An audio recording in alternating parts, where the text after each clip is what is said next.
guys, welcome to Charmy's Bookcase, where I, Charmy Terrell, discuss books I've read. This week I will be discussing my favorite books by Black authors. This video will contain no spoilers this time. I will give a little summary and what I liked most about these books. I highly recommend all these books for anybody to enjoy. Without further ado, let's get into it. The first book I wanted to discuss was Legend Born by Tracy Deonn. It was one of my favorites of 2023. It is a young adult fantasy novel that follows our heroine, Bree, who is pulled into the secret society at her college. Bear in mind, she is only 16 and is only at college in an early admissions program. It's literally like her first week in college and she sees this guy fight off and kill a demon. She gets caught, and when he tries to erase her mind of the incident, the mind wipe doesn't take, and she soon realizes the same thing happened the day her mother died. She then infiltrates this secret society that happens to be descendants of King Arthur and the Round Table. Whenever demons are running amok, the OG Knights of the Round Table are called within their descendants to fight them back. And well, there's a lot of demons in this book. I will say there was never a dull moment in this book. It's fast-paced with twists and turns I wasn't expecting. And the ending had me at the edge of my seat. I absolutely loved this book. The terminology and keeping up with the lore was kind of confusing at times for me, but overall, I give this book a 4.5. I read its sequel and I loved it as well. I can't wait for the third book to come out. The next book I want to discuss is the 5th season by N.K. Jemisin, one of my favorites of 2022. It is a science fiction fantasy novel that follows 3 different characters: Essen, Damia or Damea, and Cyanite. Essen's point of view is written in second person, and it took me a while to get used to it, but when I did, I loved the author's choice in it. In this world, there are people called Orangines, who have the ability to manipulate and redirect kinetic energy in order to negate or create seismic events. Now you're probably thinking, what the heck does that mean? Because I saw that many people didn't understand the magical mechanics of this world. Well, think about it as advanced earthbending. Being able to basically move the earth to your will, feeling every vibration the earth gives off, and being able to quiet it. The land they live on is constantly plagued with seismic activity. You would think these people would be praised as gods, but no, they are treated as trash.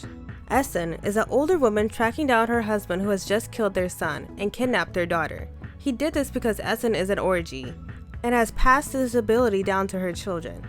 At this time, orgies are being hunted down and killed. Cyanite is a woman in her 20s, also an orgy, working for the government and using her abilities to try to get a leg up in this world. And Damia is a child who is sold to a orgy training academy that helps enhance their magical abilities to further help the government.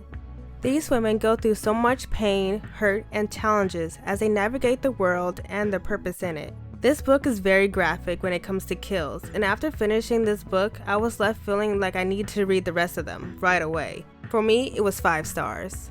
The third book I want to discuss is My Sister the Serial Killer by Orion Khan Braithwaite. I'm so sorry if I butchered it. This thrilling mystery novel has one of the best opening lines. The story centers around Karede, whose sister is, yes, you guessed it, a serial killer. I can really relate to the main character, not saying that my sister is a serial killer and that I would help her cover up a body, but Karede feels she needs to do this because she was raised to believe that her more beautiful younger sister needs to be protected at all costs. It is her sister that will push the family's status upward.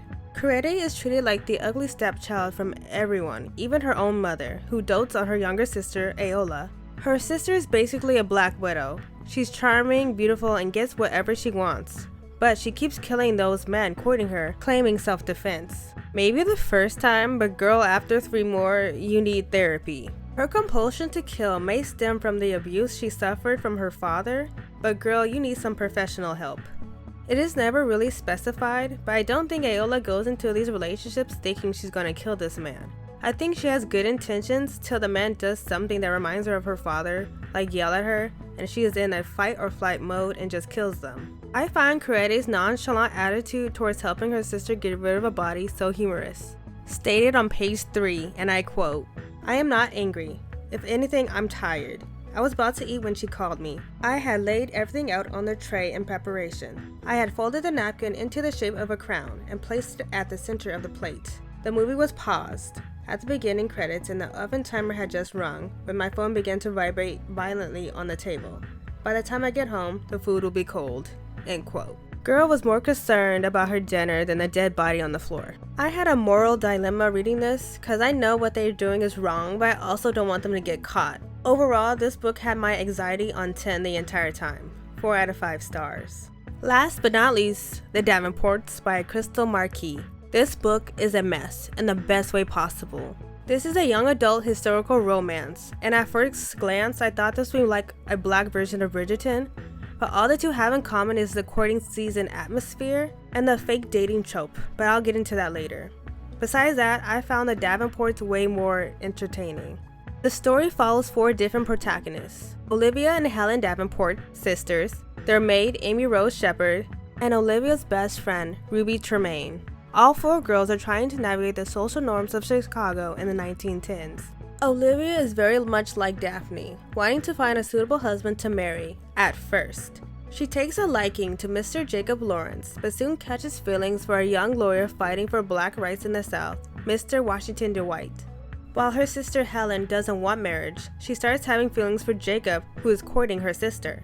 Not only that, but Ruby, the best friend, has a little tryst with their brother John Davenport, who shows no interest in her till she starts fake dating another man, Harrison Barton. Now Ruby is just using Harrison to get John to propose to her. Harrison is not in on the ruse and has actual feelings for Ruby, but then Ruby starts to have feelings for Harrison and everything becomes complicated.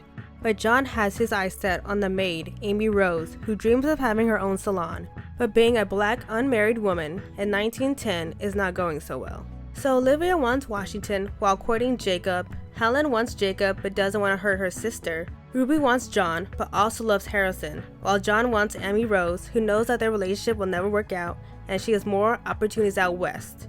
It's just one big mess. Reading a book about the black elite back in the day really warmed my heart. This book is filled with love triangles and scheming, and this just had my anxiety through the roof. I loved it, and I can't wait for the next book to come out this May. 4.5 stars. Well, that's all folks. Have you read any of these books, and what were your thoughts on them?